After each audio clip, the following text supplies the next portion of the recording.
Now we would like to start a press conference. Thank you, and thank you very much for coming despite the heat. I have two things that I would like to report to you at the outset. Based on the decision made by the Cabinet today, MOFA's organizational reform will commence on the 1st of August. I'm sure you're familiar with the plan.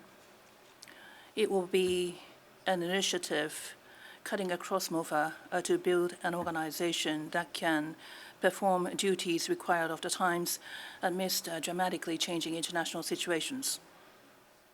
So it's going to be an organization-wide initiative. Furthermore, to accelerate our preparations for the Green Expo to start in March 2027 in Yokohama, again on the 1st of August, we will establish a section dedicated to International Horticultural Expo 2027, that is Green Expo 2027.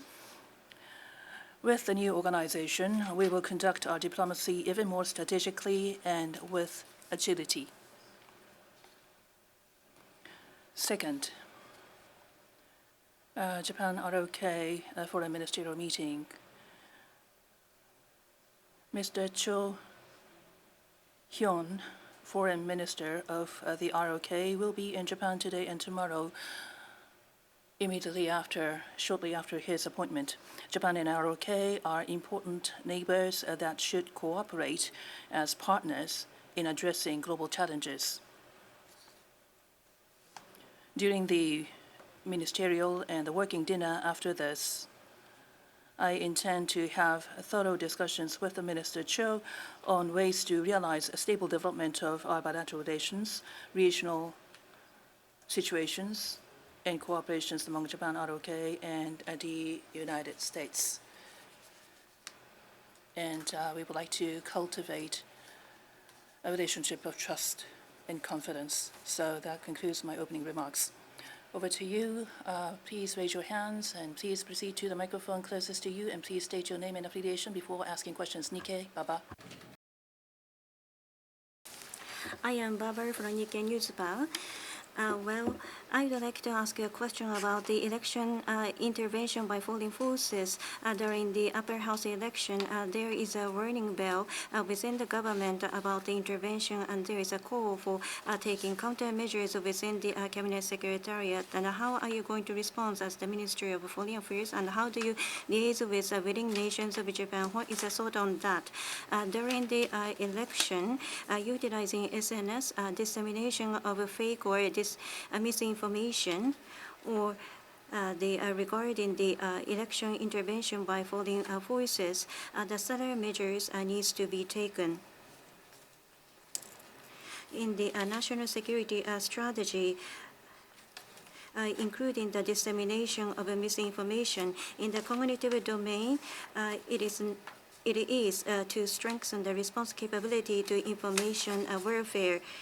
And on 1st of April, the National Cyber Integrated Office was set up in the Cabinet Secretariat. And at the point you have just mentioned needs to be addressed thoroughly. As the Ministry of Foreign Affairs,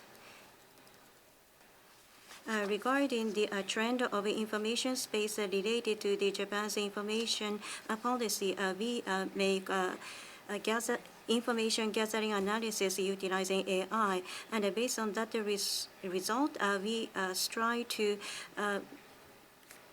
make a strategic and external information dissemination in a timely and properly. We would like to closely collaborate with the relevant parties and the agency to take necessary measures. As for information manipulation from foreign countries, not only the multilateral framework like G7, but in bilateral relationship with the US, we have consulted to strengthen the response capability and information sharing.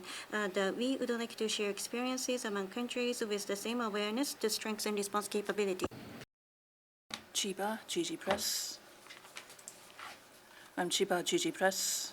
On the situation in Palestine, France is expected to recognize Palestinian state, and an international conference on solution for the Palestinian issue was held at UN headquarters, and there is a call by France, and this is going to be the first recognition of Palestine state. What is your take, and what is the position of Japan?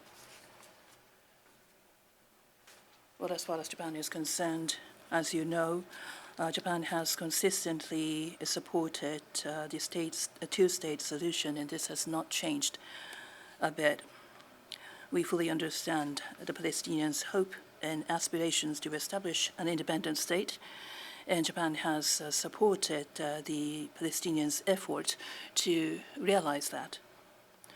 From that perspective, we are paying close attention with strong interest in the international discussion and debate on the situation in Palestine, including the case that you have mentioned. At the moment, the international conference is underway in New York, and there, Japan has sent the government representative, and Japan serves as the co-chair, together with Norway, of the breakout session on Palestinian economic autonomy to encourage the progress in peace, the appropriate timing and the format of the Palestinian state recognition. We will continue to look from a comprehensive perspective. Furthermore, as a unique initiative by Japan to support Palestine, in Malaysia, on the 11th of July, I served as the chair of TICAD, ministerial in Malaysia.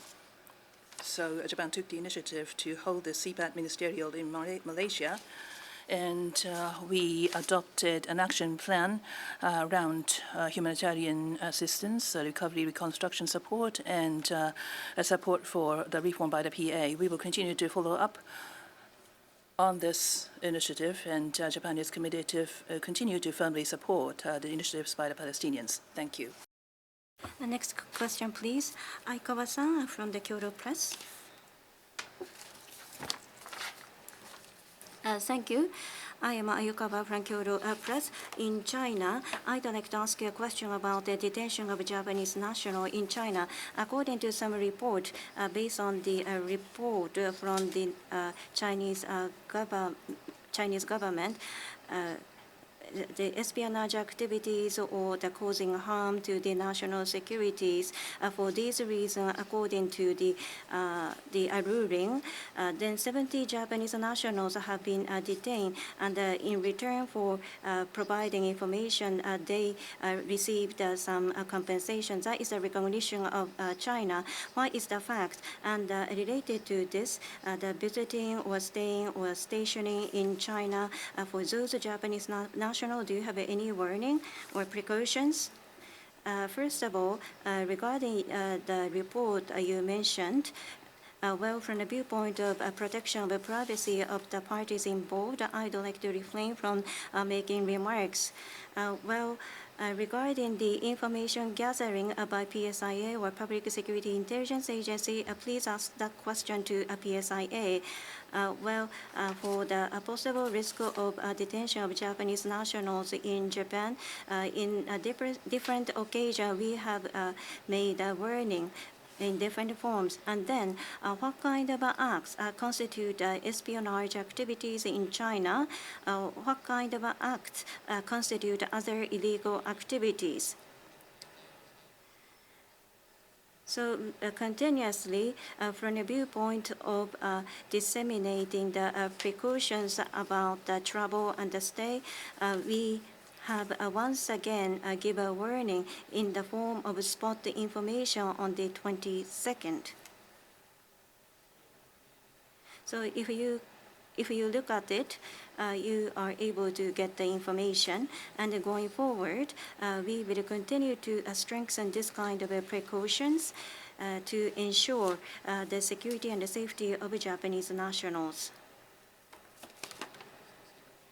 And for those Japanese nationals who are detained, we continuously demand the Chinese authority to release those detained Japanese nationals. Pan-Orient News, Azuhari-san. Nasari, Pan-Orient News. My question is about Northwest Africa.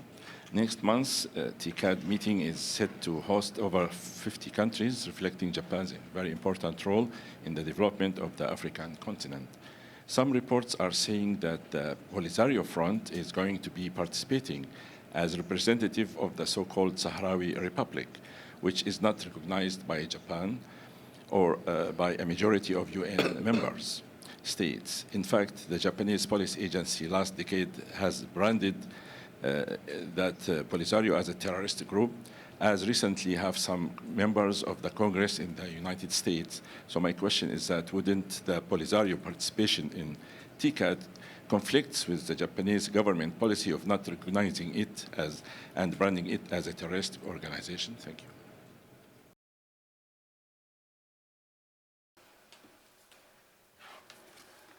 Well, as far as Japan is concerned, the so-called Western Sahara, Japan has not recognized Western Sahara as a nation. So for TICAD 9, Japan has a continued policy not to invite Western Sahara. Japan will not invite Western Sahara. However, TICAD is co-hosted by Japan and AUC. And with regards to the scope of TICAD participation, Japan has been consulting with the AUC, the co-organizer, but the detail of our consultations with the AUC, I would like to refrain from discussing because it is diplomatic communications. By the way, Japan has no system to legally designate a terrorist organization. Therefore, the government of Japan has not designated Polisario Front as a terrorist organization. That is not a fact. In the past, TICAD's co-host AUC did invite Western Sahara, which is an AU member, in some of the past TICAD meetings. Hamamoto-san, IWG, please. Thank you very much. I am IWJ. I'd like to ask you a question about the anti-espionage law. In the Committee on Foreign Affairs and Defense on 15th of June, Ms. Sanae Takaichi, LDB, recommended and proposed the legislation of anti-espionage law legislation to Prime Minister Ishiba, and also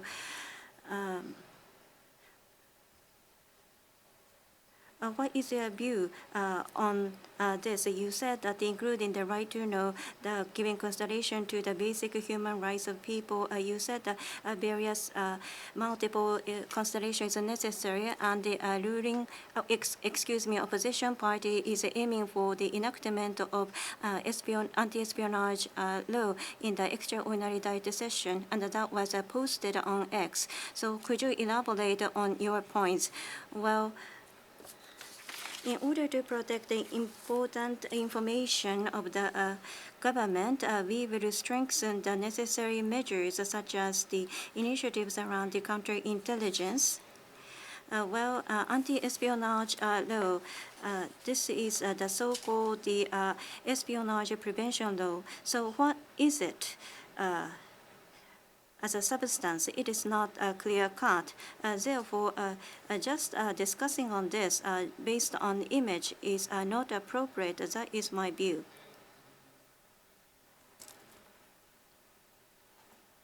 The protection of information in Japan, during this time, I believe that a significant improvement has been made. For example, special secrecy law. There was a significant discussion all the time. The diet was surrounded by demonstrators, and at those circumstances, the fierce discussion was held, but it was enacted. Information Surveillance Committee of the lower house, I have been a member from the beginning, and later I served as the chair. The special secrecy law across the different agency, I believe that it is properly managed. And on top of that, defense confidential intelligence or the intelligence or confidential information between Japan, U.S. Alliance, they are covered by the current law. And on top of that, in the field of economic security or the information protection law of economic security was enacted. The so-called security clearance system has kicked off, and the confidential, when it comes to confidential information protection, I believe that it is thoroughly covered. The special secrecy law regarding the ruling, well, up to 10 years in prison or less than 10 million yen of the penalty will be imposed. Because of these current legislation, the so-called national intelligence has been covered. Then, under those circumstances, what do you mean by the anti-espionage law? What kind of information or what kind of act constitute the scope of the penalty under the anti-espionage law? That is not clearly defined. However, those words and the narrative just walks on its own, and therefore, from the multiple aspects, we need to have a thorough discussion. Yukawa-san, Kyodo. Thank you. On a political situation, informal meeting of lawmakers and party executives of LDP was held yesterday, and there was a widespread demand for the Prime Minister Ishiba to step down. So what is your account as a member of the cabinet? What is your take? And the government suffered a major defeat where the ruling coalition lost the majority in the upper house, and in what way should the Prime Minister Ishiba take responsibility? Apart from, let me take off my hat as a minister. Yes, yesterday there was this informal meeting of LDP lawmakers and party executives, and it lasted for 4.5 hours, and I was there. And I was there for the first 3 hours because I had other appointments. Since I am a cabinet member, I did not speak out during the informal meeting, but I listened carefully to the views by my colleagues.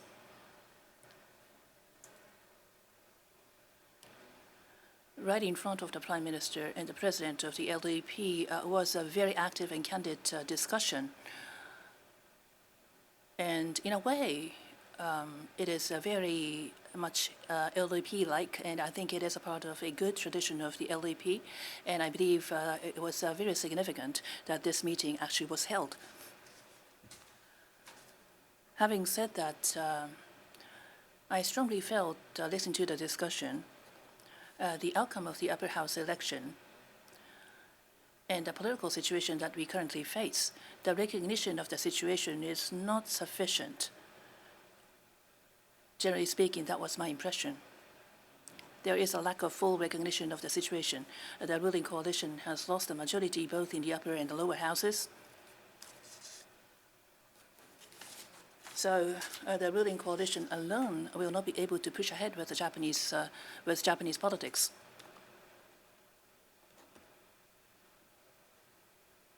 Even if the opposition parties were to get together with their policies in disarray, it is unlikely that the administration will be generated. And with challenges both inside and outside Japan, there is a need for us to move with agility and flexibility. And LDP has a long history of being in the government, and the behavior and the steps that the LDP makes is very important. And the question is on us how to respond to the current situation. The executives, party executives, and the president of the ruling party have a responsibility for the result as an organization. That is true. However, given the political situation, the responsibility as the Prime Minister is